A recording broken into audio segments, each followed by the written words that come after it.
Well, welcome everyone. It's 1:30, so I'd like to get us off to a timely start. Welcome to this presentation of the Mid-Atlantic Regional NATS Spring Workshop. Today we are most fortunate to be hearing from Dr. Jennifer Piazza-Pick and Dr. Terry Bickham on the subject of repertoire by women composers for early stage singers, finding level appropriate repertoire. I'll give you a brief overview of the presentation, and in the chat there will be a link to their bios. You can read a little bit more about them and where they teach. Although vocal music has been one of the longest recorded histories of any art form, the songs of women composers still remain largely excluded from the traditional canon. Recently, there has been more research to celebrate female identifying composers, but they are still not performed with as much regularity as male composers. Unfortunately, accessibility of these songs is difficult for many who do not have the opportunity to explore beyond the few standard Women Composer Anthologies. Even more difficult is finding repertoire by women for singers in the early stages of their vocal training. This presentation will address repertoire by women composers to suit early and intermediate stage singers. Repertoire presented will explore multiple languages, time periods, and styles with examples performed by early undergraduate students. Online and traditional resources will be offered for further exploration.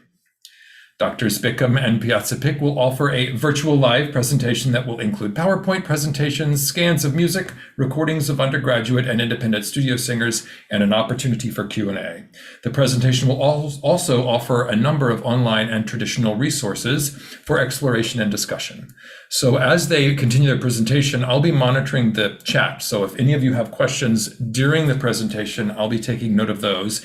And at the conclusion, there'll be a time for Q&A, and we can address anything that you want to know beyond the scope of the presentation. So I will turn it over to my colleagues, and I'm looking forward to this. Thank you so much, Byron. We are so grateful to be here. And we first of all just want to thank the Mid-Atlantic NATS for having us here for this presentation today, and especially to Dr. Jill Lewis and Mark Rennerwald for their support and help, and to Byron for moderating today.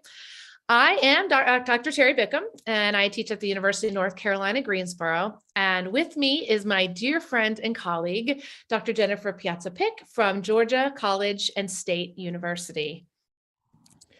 So although Jen and I work at universities, we also maintain private voice studios and recognize the needs of students at various stages of their development. As singers, teachers, and scholars, Jen and I are passionate about repertoire by women composers and have a strong desire to expand the song canon to include composers of all backgrounds. Although this is starting to happen in recital programming, especially by professionals, in order to normalize this repertoire, we must assign music by women to our students at all stages of development. I have worked at a variety of institutions, from community colleges to four-year universities, and on occasion, there's a token woman composer on a program or on a student's repertoire list. But music by women is rarely represented on lists for graduate schools or pre-professional auditions. And actually, I'm going to pop in, Jen, for a second. Here at UNCG, we had auditions a few weeks ago, and we heard about 20 to 25 grad students. And out of that 80 to 100 pieces of repertoire that were presented, only 4 were by women composers. And so because of this, we think it's important to broaden our repertoire choices. So we no longer have women being represented only during Women's History Month, which of course is right now. Instead, programming for our students needs to move towards a more equitable distribution of composers of all backgrounds. Aside from being important, this repertoire is fun, engaging, and musically accessible. So speaking of accessibility, this can be a major challenge when searching for new repertoire. As I mentioned before, we often hear music by professionals, sung by professionals, but it's frequently a bit too musically advanced to offer to our students, so we revert to the number of anthologies that cater to early stage singers. Unfortunately, most of these volumes have somewhere around 0 to 2 female composers represented. Another challenge with assigning this repertoire is the anthologies themselves, or the lack thereof. There are not many anthologies devoted to music by women, and often they are cost prohibitive. Today, we will focus on a small number of anthologies, some that will likely be familiar and others that might be new to you. So if you choose to purchase them, you'll be able to get more repertoire. Finally, another roadblock is the lack of recordings available of this repertoire to help us familiarize ourselves so that we can explore new pieces. Yeah, frankly, no one has time to sit and play through 25 new songs in an anthology to see their viability for our students. So the lack of recordings is particularly challenging to the expansion of the repertoire. So we designed the presentation to be an overview of repertoire that we have found to be successful in our studios. This is by no means an exhaustive list. We chose to limit it to a manageable number of selections to help begin the process. We'll be playing and showing repertoire sung by our students in various stages of development and providing resources for purchase and repertoire exploration. Today, we'll focus on the main 4 classical vocal repertoire languages. However, in our resources section at the end, we will include information related to women composers of music in the Spanish language and musical theater and jazz genres. To give you a little background, our institutions cater to very different types of students. At Georgia College and State University, we have only undergraduates and a very robust music therapy program. Many of our singers do not study private voice before attending university. In addition, we have a strong non-major voice program that attracts instrumental music majors, theater majors, and students from the sciences, especially nursing majors. In addition, my private studio ranges from high school students to avocational adults. And at UNC Greensboro, we have a wide variety of music degrees from bachelor's all the way to the doctorate level. Many of our students do enter with a great deal of private training, but we also have a large number who have had very little training as well. Our varied students have taught us so much, and Jen and I pooled our resources and experiences to offer our suggestions today. So our criteria for inclusion include song length, range and tessitura, phrase length, rhythmic and harmonic complexity, and text.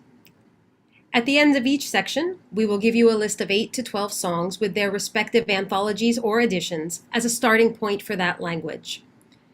At the end, we will present websites and other resources for further exploration. As we present slides, feel free to screenshot those that appeal to you.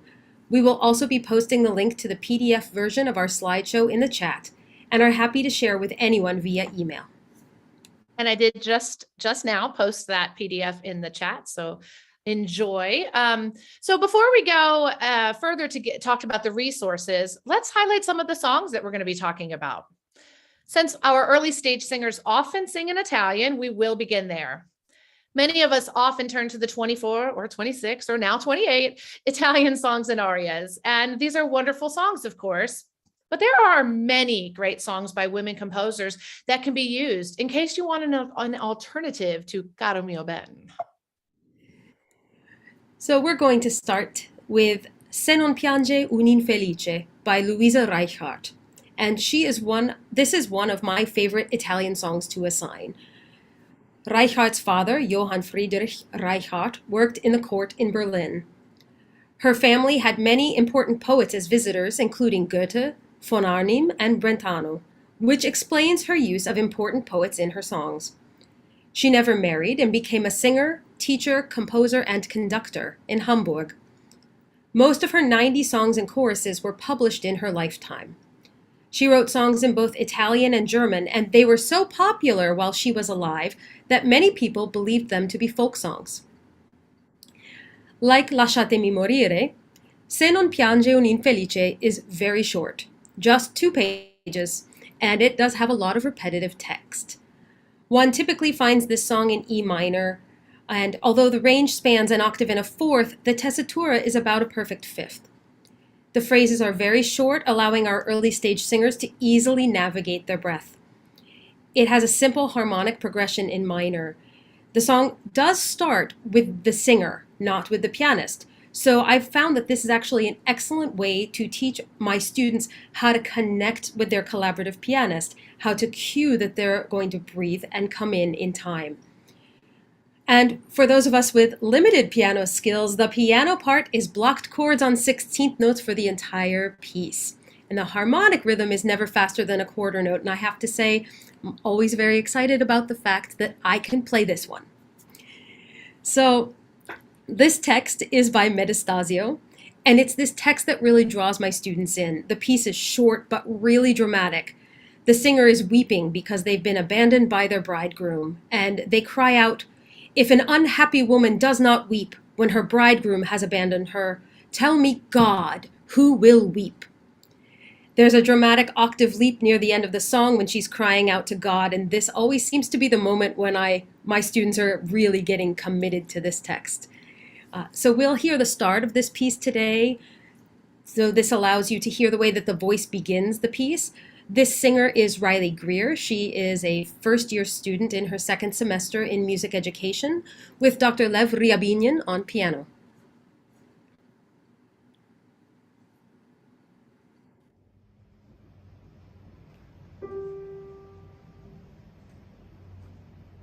Se non piangi un'infelice da viventi separata dallo sposo abbandonata, di mio Dio chi piangerà?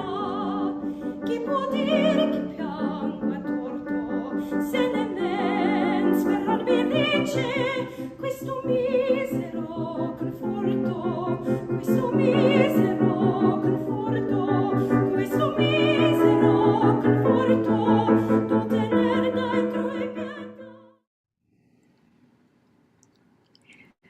That sequence that we just heard at the end is a really wonderful opportunity to discuss the ways that one might want to sing a repetitive text.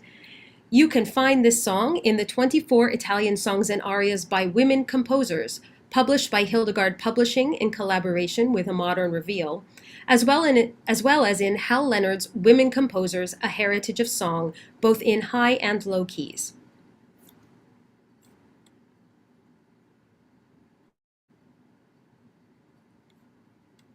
I apologize. My internet popped out here. Are we back? Everybody good? Okay, great. Sorry about that. I just lost it. All right. So we're going to move on to La Speranza al cor mi dice. A contemporary of Louisa Reichert is Isabella Colbran, a Spanish singer who was famous throughout Europe for her vocal flexibility and range. She lived a charmed life, both financially and artistically. And she was the muse and creator of a number of roles for the famous composer Rossini, to whom she was married from 1822 to 1837. As a composer, she wrote 4 collections of songs that are traditional in style, but show a strong sense of character and drama. La Speranza al cor mi dice is one of her more famous songs for its charming melody and dramatic characterization.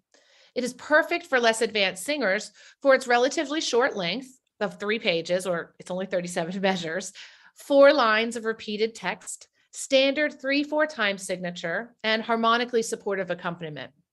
The addition of 30-second notes adds a rhythmic challenge, but their use is in moments of drama, and that allows the singer a bit more musical time to produce the quick notes. Often sung in the key of E major, although with a lower option available through Hal Leonard, the range of this song is rather narrow, encompassing just over an octave, with a quick passing A5 thrown in at the final cadential moment. The final page challenges a student to maintain a higher tessitura as the character dramatically cries out their hope to one day be happy again. The final page is an ornamented version of the first, allowing the singer to experience ornamentation without having to create it themselves. Throughout the song, the accompaniment patterns include arpeggiation that harmonically supports the vocal melody and allows the singer to feel musical motion while holding frequent long notes.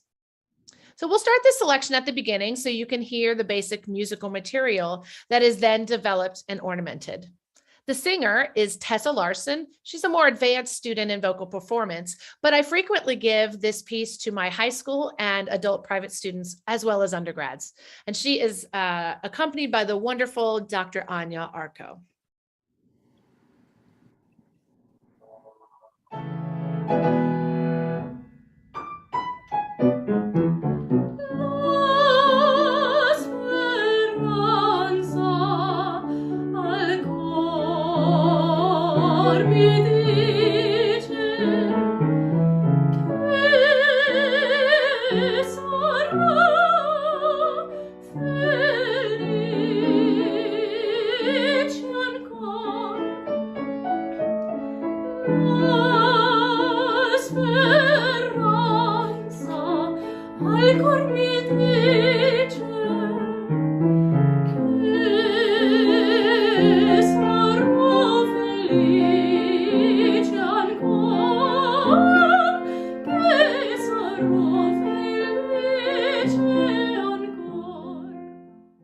That's one of those songs that sticks with you.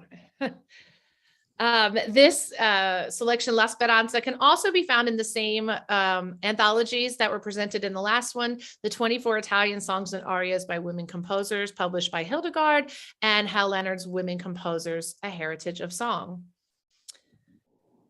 So here is a list of 8 Italian songs in their respective anthologies, including the 2 we just highlighted, to just provide a starting point for your research. In addition to these, we encourage you to check out 24 Italian Songs and Arias for 21st Century Singers by Judith Cloud. This is published by Classical Vocal Reprints and Cloudwalk Press. These are new and accessible melodies written to the original texts, Italian texts that we know and love from our yellow, purple, and blue Italian Songs and Arias books.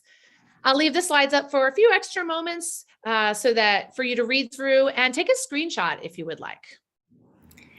And while you're having a look, I'd like to highlight the very first piece on the list, Per la più vaga e bella.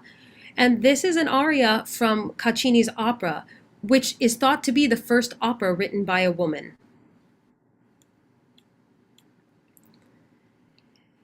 So there's our Italian. Let's move along to English. We all assign music in English to our early stage singers, and there are many songs by women that are available even by living women. Recently, there has been a great rediscovery and publishing effort for these works of composers of the past, and the songs are more physically accessible. As English speakers, these songs speak to our students in a more personal way, and we have found that they connect with the styles, both musically and emotionally. In the Springtime by Betty Jackson King is one of my favorite selections to assign. Betty Jackson King lived in the early 20th century and had a prolific career as a music educator, composer, choral conductor, and pianist. She is best known for her choral compositions, spirituals, and sacred and secular songs. She won many awards in her lifetime for her teaching and composing, and is sadly one of the more underappreciated composers, which we hope to change. In the Springtime is a bright and lyrical piece, perfect for an early stage singer. The text is a familiar one by Shakespeare. In the springtime, the only pretty ring time, when birds do sing, hey, ding-a-ding-ding, sweet lovers love the spring, which is set by many composers, as we know. It is a short 2-minute song with an attractive and supportive piano accompaniment. The vocal line is quite lively, with mostly quarter notes and half notes and a 3/4 time signature. The singer makes quite a few octave leaps, but the range and tessitura stay within that octave range, never moving below an E4, E flat 4, or above an E5. The vocal melody completely repeats itself in the second half of the song, a half step higher after a delightful and quite buoyant piano interlude. This selection challenges singers to work on a consistent legato, connecting their registration, and performing with a simple style that doesn't require a lot of motion, but instead a relaxed and comfortable stillness, which is very hard for me to achieve because I'm quite a mover. So we'll start this piece from the beginning since the second half is an exact repeat. The singer is Gloria Boykin, who is a first-year music education major, and she is collaborating with Dr. Stephanie Emberley.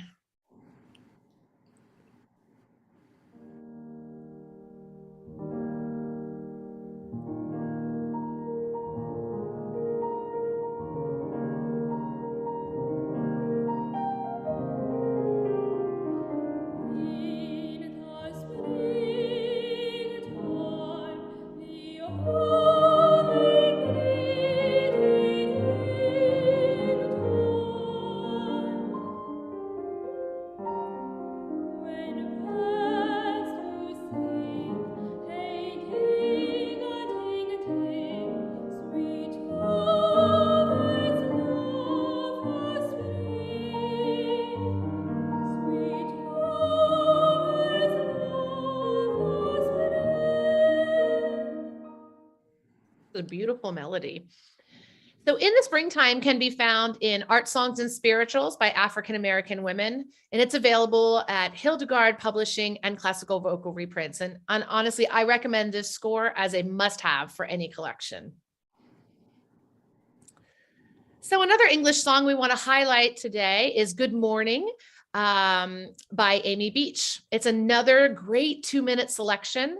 And Amy Beach is one of the most popular female composers of the 20th century.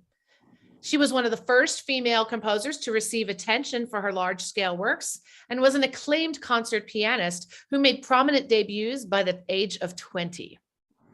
You will often see her works published under the name Mrs. H.H.A. Beach for repertoire written after her marriage to Mr. Henry Harris Aubrey Beach. During her marriage, she devoted a great deal of time to composing, and after her husband's death, she returned to her concert career while touring the world, performing and presenting her own works. In addition to her orchestral, piano, and chamber works, she was a prolific composer of song. And her songs range from charming parlor songs for piano and voice to more dramatic works for voice and other instrumentation. Good Morning falls into the parlor songs category with just the right balance of gracefulness and drama.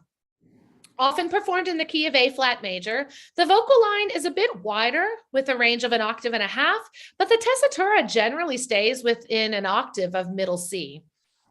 It has a broadly sweeping piano accompaniment that drives the music forward and allows the singer to glide naturally through the pleasant and lyrical melody, expressing happiness of the beauty around them. The text is a joyful expression of the beauty of nature at the beginning of the day, and the author is Agnes Helen Lockhart, and we love our female poets too. Although in 6/8, you'll find that the rhythm falls in an easy feeling of 2, and it consists of eighth notes, quarter notes, plus eighth notes, and dotted half notes. It's a wonderful selection to introduce students to simple compound meter because the rhythm is so complementary to the graceful and intuitive vocal line. The final coda of the song is much more dramatic and allows the singer to open up on the longer notes to explore some more dramatic, climactic passaggio singing, while still remaining within the manageable range for most singers. So we'll begin this selection somewhere in the middle of the second verse so that you can hear the graceful melody followed by a bit of the more dramatic coda. The performers are mezzo-soprano Amelia Donner, first-year music education major, and pianist Dr. Stephanie Emberley.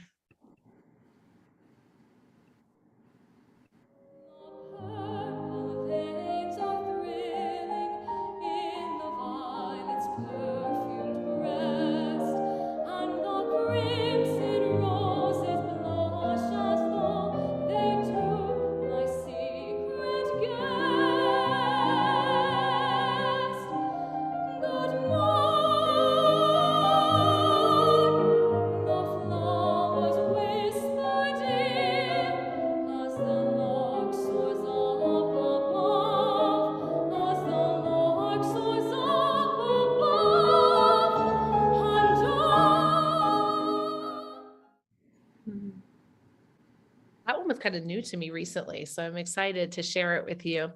So Good Morning can be found at Classical Vocal Reprints in the score that's entitled Amy Beach, 28 songs in 4 volumes, and it is in volume 3. We'd like to show you a list of 14 songs in English and their respective anthologies to provide a starting point, including the 2 we just highlighted. There are also many wonderful 21st century women composers, although we do have to admit much of this repertoire is more suited for advanced singers. But please explore these composers as well. I would highly recommend from this list the songs by B.E. Boykin, which use the short poems of Maya Angelou. I'll give you just a moment to take a screenshot of this slide if you would like one.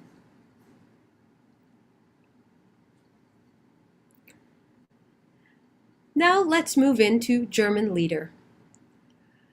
We decided that it would be a wise move to highlight other women aside from Fanny Mendelssohn Hensel and Clara Schumann, since they are the most well-known women composers of the Lied. There are many women of German Lieder who were prolific, but not as famous in the history books, and one wonders perhaps it's because they weren't connected to famous male composers. No matter the reason, they do deserve our attention. We'll start with another song by Louisa Reichardt, who we met with Se non piange un infelice. As we saw with that piece, Reichardt's songs are short, and this one is no exception. The high key is in G major and the low key is in E flat major. Although the range spans an octave and a third, the tessitura is mostly about a sixth. These phrases are very short, which again is very helpful if a singer is working in their first German song and they need to focus on the text. Like Reichart's other piece, it has a very simple harmonic progression in minor, though there is a brief little tricky harmonic minor moment that we will hear in a bit. The singer begins this piece as well. And for those of us with limited piano skills, this is another one that you can play, I promise, because the left hand uses half notes and the right hand is arpeggiating the chords. And I am always loving to assign this because I can play. This text is by Achim von Arnim, so it's a nice way to introduce the well-known German poets of the time. The singer is sitting under a blooming cherry tree in this song, watching the blossoms fall, along with the sinking moon. We'll hear about the last third of this piece today. Our singer is Helen Whitaker. She's a second semester sophomore piano major who's in her second semester of voice lessons. This is her first song in German, and this was really fun to talk with her about how to start this piece, because not only did I explain how to count and take a breath for her to begin, I could then have her come to the piano and show her multiple ways of how a singer may breathe before they begin, and have her really see from the pianist's perspective how it is viewed. And so it was a really great learning moment with her. We'll hear that tricky melodic moment right near the beginning of the clip.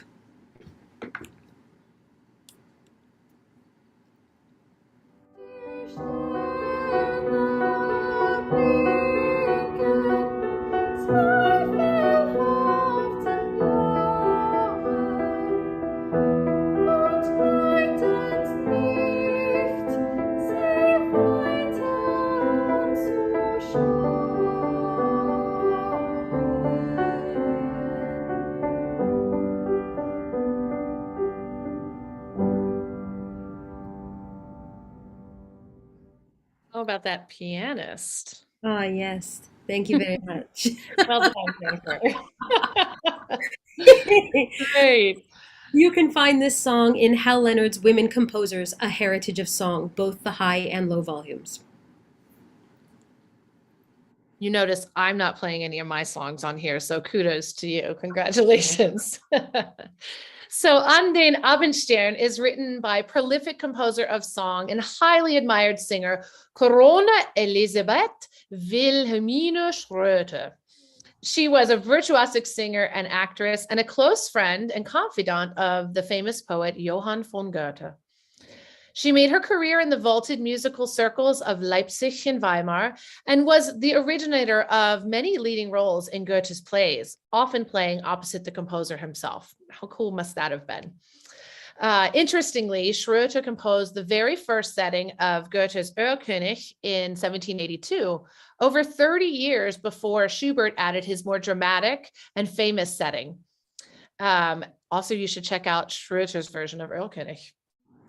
Corona Schröter composed more than 400 songs and saw 2 volumes of her lieder published during her lifetime. Her works introduce a more advanced piano accompaniment than earlier composers, perhaps indicating the move towards the singer-collaborator model rather than the singer accompanying themselves, as was the custom in the 18th century. An den Abendstern, or To the Evening Star, is a lovely example of a German lied that is both vocally and textually manageable to singers in the early portion of their training. The text consists of 2 strophes of 6 lines of text set in a relaxed 3/4 meter, giving the singer plenty of time to produce the words. The melody is strophic with 2 identical musical verses consisting mostly slower quarter notes and eighth notes. The range of the selection is less than an octave, and the tessitura remains within the interval of a third the entire time.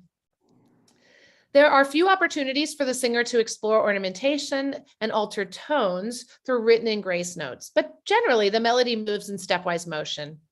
It's a perfect selection to work on legato and stepwise patterns and within the German language, breath management, and exploring expression in a selection that is speaking more to an inanimate things like the evening star rather than to somebody, and asking it questions of both hope and sorrow. So we will play a portion of the first verse performed by soprano and first-year music education major Mackenzie Trimble and the lovely pianist Dr. Suzanne Pollock. I think it is important to note that Mackenzie has only been working on this piece for a couple of weeks, and her success shows how manageable this piece is, even when learning it quickly.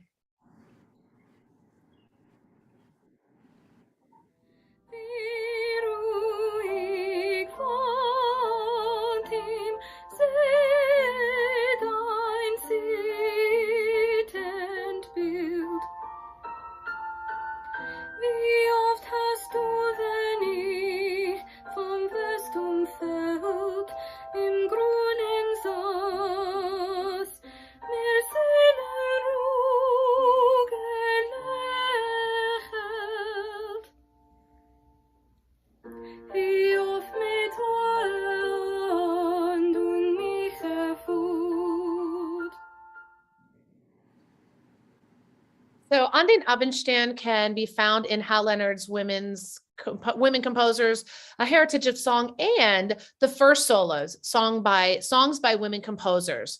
And this would be in volume 2, but there are multiple volumes available. If you don't know about these anthologies, we hope that you'll go and explore them at Hildegard Publishing Company. The first solo series come in high, medium, and low keys, and each volume has repertoire in French, German, English, and Italian. We'd like to share with you now a list of 10 German songs and their respective anthologies to provide you a starting point, including the 2 songs we just highlighted. It's safe to say that there are a great many lieder available by women. In just the 2 composers highlighted here today, there are at least 500 songs to choose from. But hopefully this tiny sample will give you a place to start your exploration, and we'll give you just a moment to take a screenshot.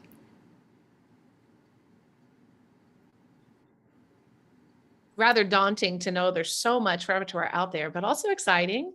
And these wonderful resources that these companies are providing are just a great way to find some new rep. So finally, we find ourselves exploring French mélodies.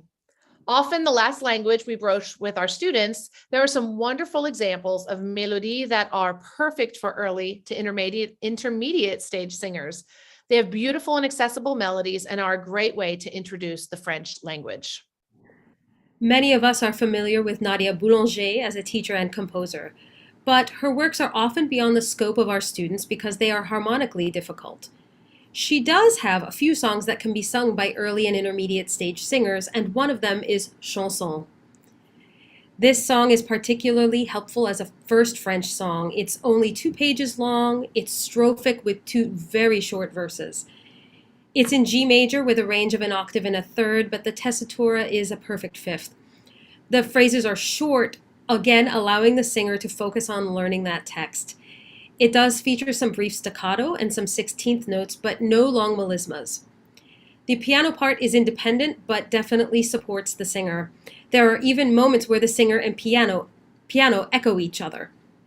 The text features someone in love. Their love is the most beautiful person they've ever seen, even more beautiful than the flowers outside. And this has a very sort of flirtatious feeling. We're going to hear the second verse today, and this singer is Brianna Burnley. She's a junior in music therapy, and this was the first time she sang a G5 and didn't feel afraid. So I'm just very excited for her there. The pianist is Dr. Hugh Zhang.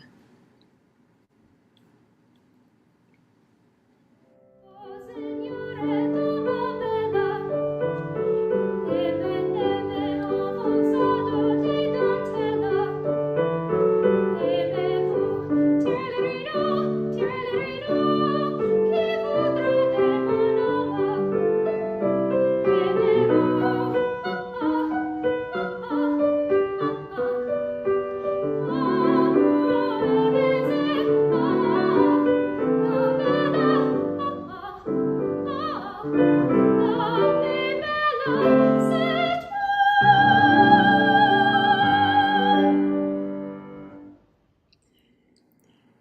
need to run those final schwas a bit more, but she's working on it. This song can be found in the first solos, Songs by Women Composers, in Volume 1. Our next composer is Cécile Chaminade, who wrote about 125 songs using mostly contemporary poets. Some find her poetic choices questionable, but it's her beautiful melodies that really draw us in. If you're a pianist, I am certain that you know her many piano works. Her song Mot d'amour can be used for early or intermediate stage singers. The poem has 3 strophes, and the first and last strophe use the same music in her setting. We have a pretty wide range here, again an octave in a third, but it mostly remains in about a perfect fifth. The low key is in C major, the high key is in E flat major. The singer does have to sing up the scale up to the highest pitches, but the phrases are not longer than 3.5 measures in 2/4. The piano part is not harmonically complex and really supports the singer's melody. The text by Charles Fusté speaks about words of love and how these words can bring tears or passion or touch the soul. We're going to hear just the first strophe of the poetry today.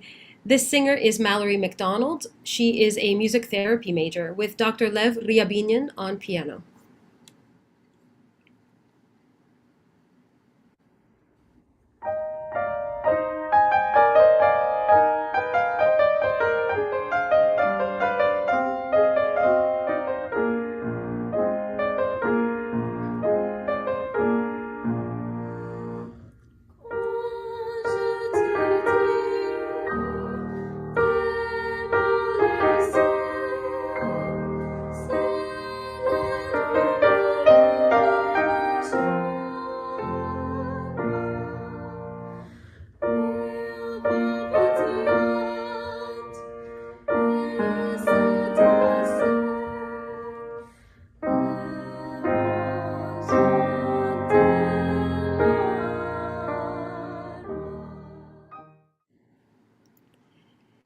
This song can be found in Hal Leonard's Women Composers, A History of Song in both the high and low volumes. So here is a list of 10 French songs in their respective anthologies, so to give you a starting point, and again includes the 2 that we just talked about. French women were extremely instrumental in the creation of mélodies through their hosting of salons, offering composers a place to display their latest works. Luckily, these salon gatherings did include many women composers, but there were only a few who were able to get their works published. So we're excited to see them more publishing of the French women composers coming in newer anthologies. Just take a moment. You can go ahead and screenshot again if you'd like.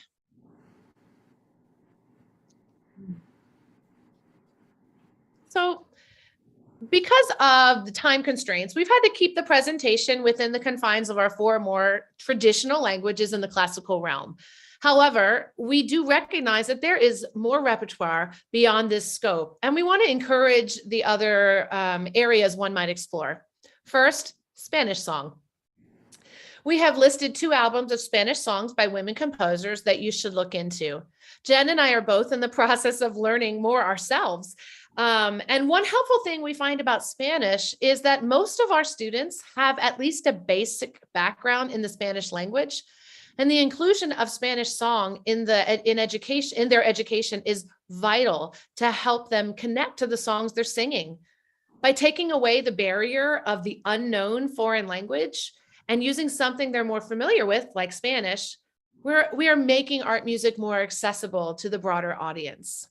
So we hope you'll check out the anthology of Latin American and Iberian art songs by women composers. This is a relatively new edition, and it's chock full of great songs. And of course, a favorite for many of us, Pauline Viardot Garcia, her 5 Spanish songs, also available at Hildegard and Classical Vocal Reprints.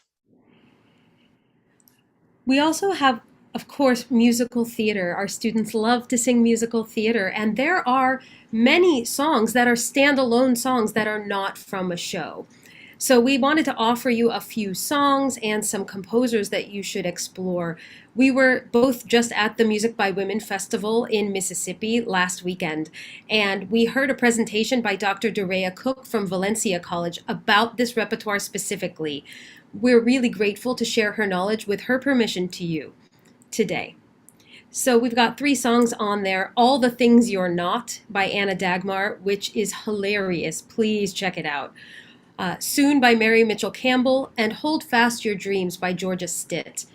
Some other composers you'll want to check out would be Zena Goldrich and Marcy Heisler, Elizabeth Alexander, Masi Asare, Mary Feinsinger, Jane Lee, and Ellen Mandel. And we've left off the sort of big one, Jean Tesori and all, because they do, she does mostly stuff for a show. So these are standalone songs, which I think is really cool.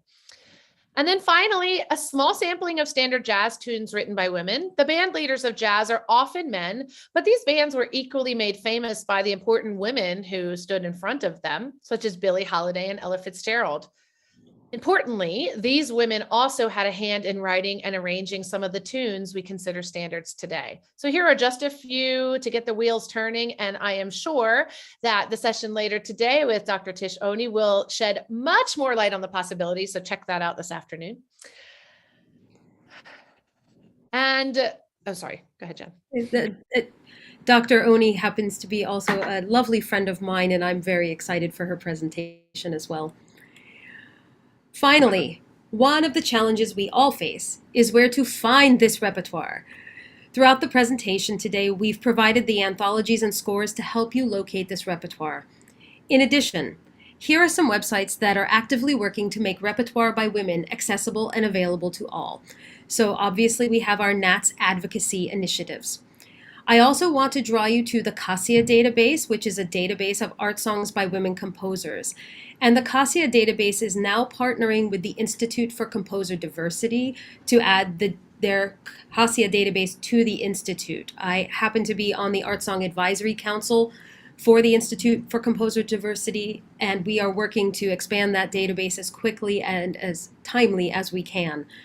I also recommend to you Song Helix, which is another wonderful database. And both the Institute for Composer Diversity and Song Helix allow you to search based on gender considerations, language considerations, and various other groups. So I hope you'll check those 2 databases out. Of course, we have Hildegard Publishing that is publishing music by women, and we're so happy to have them. Oxford Music Online has their Women Composers by Time period. A Modern Reveal is a website, Facebook page, and Instagram page where they discuss historical women composers. My favorite thing on their social media is their Women Composer Wednesday. Please follow them just to see that. Clavia and Videmus are 2 publishing companies that are publishing a lot of music by women. And of course, our dear friend Glendower Jones at Classical Vocal Reprints. Always look to him. He's got everything all the time. So true. So that's a good segue into, in addition to the digital resources, this is a list of score anthologies that you might consider to broaden your library. Now, we're only listing anthologies in order to be the most cost efficient by giving the largest variety of songs in one package. And some of these you will know quite well. And hopefully, again, some are new to you that you might want to explore and add to your library. But also, many composers have their own collected works in paper form, but also websites where you can find scores. And those would include Clara Schumann, Fanny Mendelssohn Hensel, Florence Price, Margaret Bond, Cécile Chaminade, Podolsky, Isabella Colbran, Corona Schröter, Amy Beach, Laurie Laitman, Gwyneth Walker, Liza Lehmann, Libby Larson, Jocelyn Hagen, Melissa Dunphy, and well, just so many more. If you're searching for more contemporary repertoire, a lot of great music is being written as we speak. So check out their websites where you can order and download PDFs. This is usually an extremely cost-effective option, and the composers are so excited to share their repertoire, and it's a very quick and easy turnaround, and you might make friends with a new composer. So we're actually wrapping up so that we have some time here, and we just hope that we have provided you some insight into ways to explore repertoire by women for your students. We are always learning. In fact, we both learned new repertoire from each other as we prepared this today. And we're excited to share with our fellow teachers the great resources that we've been discovering. We hope that you heard some new songs you might want to try, or learned of composers you'd like to check out, or heard something you used to use all the time and have forgotten to use. So, and please don't hesitate to share with us your other selections that you find particularly helpful in training early stage singers. We want to say again another thank you to Mid-Atlantic NATS for allowing us to present today. We are beyond grateful to our singer collaborators for recording these songs in their various stages of preparation. Some of them they're on spring break and sent us their recordings that once we decided which songs we were going to use. So we're just so grateful to and lucky to work with such vibrant, creative, and talented people. And then on this page, you'll see some other acknowledgements of resources we've used in the presentation. If you have questions, comments, or concerns about the information we've shared today, please contact either one of us at our respective institutions. We love to help others find new repertoire, and as Terry mentioned, we love learning new repertoire ourselves. Thank you for joining us today, and we're happy to take any questions. Thank you. This was amazing. I've been taking frantic notes for myself. I can report that there were no questions in the chat, but I have a couple, actually. Maybe just to further the conversation, I wonder what you see as barriers, like to the addressing this part of equity and repertoire, and then what do you see as what's the next step for researchers? What needs to either happen for you all if you had your perfect world, or what does somebody need to go and do to keep this question alive? So I'm going to start with what do you perceive as barriers to this music getting performed, assigned, showing up on recitals? What do you perceive as the barriers? Go ahead, Jen. Yeah, I'm immediately have. I know, I can see your face, wheels turning.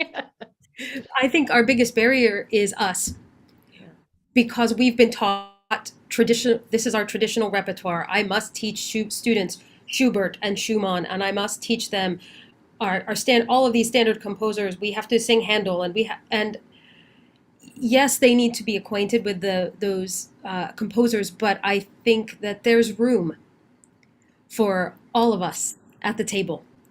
And so I think that we are our biggest barrier. Yeah, I mean, you've heard the term at the table, and I think, we just need to be adding more chairs and to that table, because all of those things that we all have grown up on are a basis that should never be let go of. But there's room, there's more tables. Let's add leaves.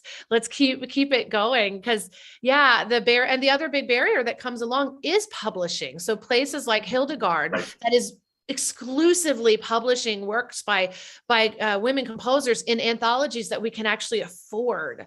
Up to this point, you try to buy there's one volume that Hal Leonard has, which we've promoted highly today, but that's kind of it, unless you're buying individual composers' complete works, and those can get up to $40 to $60. So, and that's just cost prohibitive. So I think that this kind of goes to your next question, Byron. What's the next thing we can be doing? We need to be getting this repertoire out there and publishing, just like Hildegard is doing such a beautiful job, accessible volumes that people can add to their libraries. And then we can start teaching our students at their youngest ages that these composers are equally wonderful. Right. Because I think the first little note I took was normalize.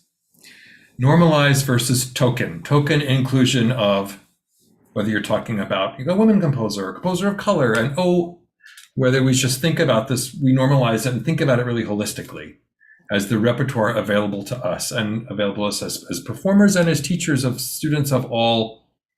I have high school junior through doctoral student in my world, and so to just And I find myself having to, stop my own thinking and stop going to the things that I've always gone to, because that's the way, as you pointed out, that's the way we were taught. And so anyway, but this has been really, really thought provoking for me. So I appreciate your Byron, time. I think to your point there, we work and we're busy. So I'm thinking of repertoire. I'm just going through the repertoire I know. But I think the biggest way actually that we can expand this is not the fact that we ourselves as the professionals are performing it, but that our students are singing it. Because then for them, it is totally normal that I sing Amy Beach, I sing Betty Jackson King, and they don't think anything of it. A really big moment actually for me this semester was a freshman who, when I asked her, so what was one of the biggest things you learned from your program notes? And she said, well, I thought it was really neat that for all of my songs, either the music or the words were written by a woman. Like, I did not think that's what she would notice at all, but that is the biggest thing she took away. And so for me, I thought, oh, I'm doing it right. Yay. No, that's powerful. Congratulations, ladies. This is so important, this research that you're doing. And I'm going to watch this several times, I think, just to, get all of the source material and to consider ways to add it. I'm wondering, we saw lots of clips of women singing women composers. I wondered if you had any comments on men or other gender repertoire being represented as far as subject matter, because I know sometimes that's a barrier if the content is specifically for perspective of one gender. Or I wonder if you had a comment on that. Yeah, thank you for that. I think that was just logistically what we had videoed today, but you're right. And actually, you think a lot of scholars of women composers happen to be women. But it's actually, so we were at this conference last weekend, and there's a ton of wonderful people of all genders performing the repertoire. So, it's just as accessible as a female identifying person performing repertoire by Mozart, right?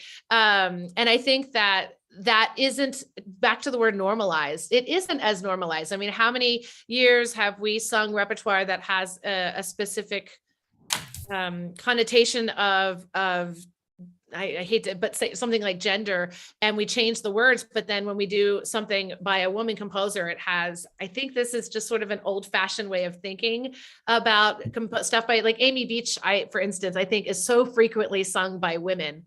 Right. Especially, right, is almost exclusively because it has that quality to it, and historically, I think that's what happened. So it's completely available to everybody, just like Mozart is. And what's nice about the songs is, as we know, all songbooks, we can find them in every key, so we don't have to worry about it being from an opera and being a certain character or anything like that. And Jennifer, I'm sure you have more to share here. You mentioned too that, of course, we want to assign. I think it's important that all stories are told by all of us as singers. This repertoire is for all of us, and it's very interesting when Terry is right that most of the scholars on women composers happen to be women. However, at the Music by Women Festival, we did hear Dr. Matthew Hoke give a lecture recital on Ellen Swillage Taff, and I had a colleague in Texas email me at the beginning of the fall semester and say, I am working to make sure everyone in my student has gender representation equally for all of their repertoire. So, and he said, and thank you for that, because I think I can do at least half men, half women in some way. And of course, this is also now excluding our gender non-binary and transgender students, although I don't know if you know that New Music Shelf has a volume of repertoire by transgender and non-binary composers available right now. So this is something else we need to explore, of course. So to your point, Byron, about how we're going to expand this, I think that's where we might be also heading. And I know Jen and I both. Oh, sorry. Go ahead, Jill. Oh, I was just going to say that's wonderful and a really great reminder to reframe how we're thinking about things, because I know that's part of my internal bias, with my conditioned way of thinking, that we want to be more open-minded of what is appropriate for other people to be singing rather than applying those confines. I did have a second question, if that's all right, about the Latin and Iberian music source that you had. That had more languages than Spanish, and I wondered if you found Portuguese or Catalan music that was accessible too, or was that a bigger bite that we needed to chew at this point? Go ahead, That's that's bigger than where we were at the moment. This is an area that we are both still exploring ourselves, and these languages. So I do hope that we can have some more things. Obviously, Dr. Marcia Porter is a big advocate of the Portuguese language, as well as Dr. Juliana Franco. And I think those are both two women who I would look to as I might be looking for Portuguese repertoire myself.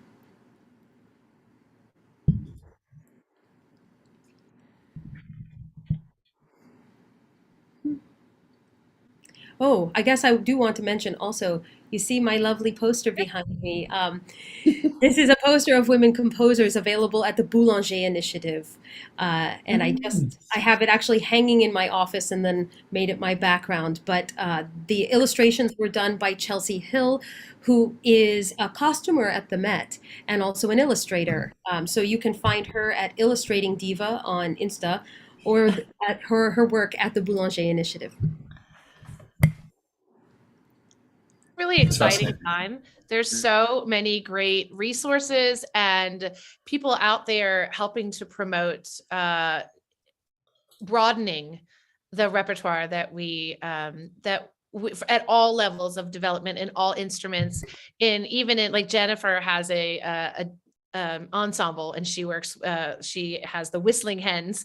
You have to tell them why you call it Whistling Hens, but it's clarinet and voice. Go ahead and share that.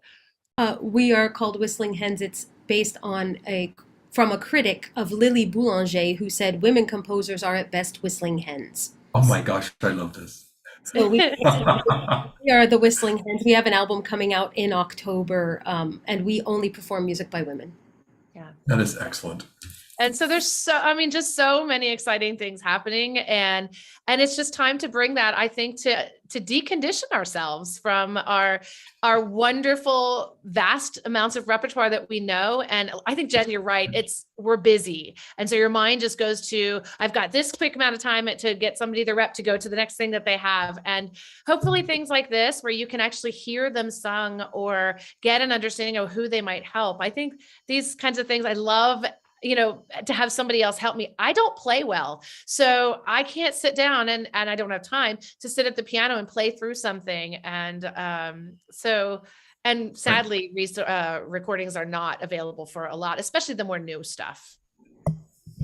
I think affordability is one of the big gatekeepers in this regard. And if more of those beginning anthologies had these options, or more of these options in here, we might do that, as well as people in their programs requiring underrepresented literature as the selection for each semester would be a way to help, for sure. Well, I was going to say that earlier. Both Jen and I have committed for years to, in our repertoire requirements for at least our college students who have syllabi, we put in there that they must sing a piece by an underrepresented composer of their choice. And so what I was pleased for when I was recording my NATS videos, every single one of them used one of their female or underrepresented composers in their NATS selections, because they by now had a wide variety of them to choose from.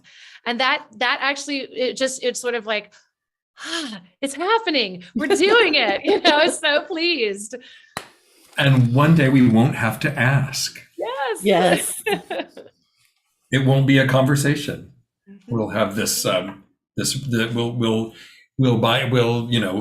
plumb the true richness of the repertoire that we have, which is constantly growing. There are, so many composers composing right now for the voice, and so. I think we are the barrier. I think, I'm an old guy, so, but I'm trying to, constantly challenge myself to learn new repertoire so that I can, and admittedly, it's been a challenge to find things that are good for beginning students. My focus the past sort of year and a half has been African diaspora composers, and I've really struggled to find beginning repertoire.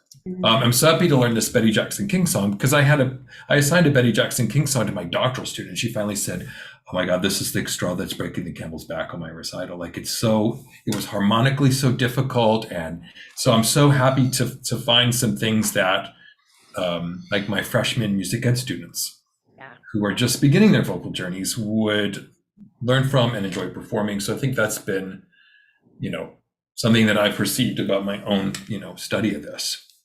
So we all, and the Florence Price 44 songs, there are so many wonderful songs in there. You notice we listed heavily from her, but there's a lot of great early stage singer songs in that, and they weren't available until this most recent edition came out, and now they're all right there at your fingertips. The Betty Jackson King is a really great piece. I'm glad you found that. Yeah, I think my notes over here. I'm going to go and review.